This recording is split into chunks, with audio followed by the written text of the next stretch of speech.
George Gascón, the district attorney of Los Angeles County, is appalled by the virulently racist text messages that went back and forth among more than a dozen Torrance police officers. And who wouldn't be?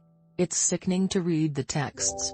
The references to apes, savages, nooses and the N-word, not to mention the cavalier discussion of racial violence. This is discourse of a sort rarely aired in public. It's not veiled prejudice, it's not structural racism or implicit bias. This is full-on hate speech by police officers against the citizens they're supposed to be protecting. It was shocking to see it, said Gascón, who has been involved in the investigation from the start. Not only because it was so vile, but because there was so much, involving so many officers.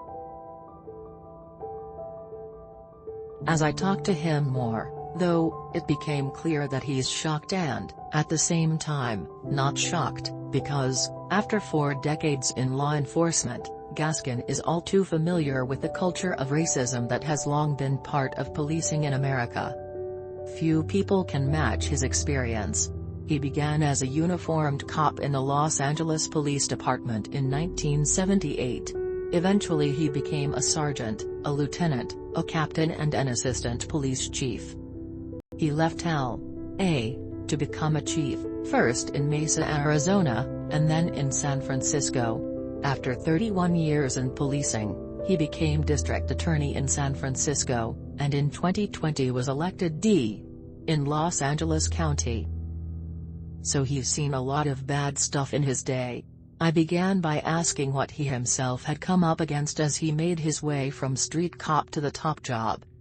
He noted that when he joined the LAPD, there was only one black person in his class at the police academy, and 2 Latinos, including himself.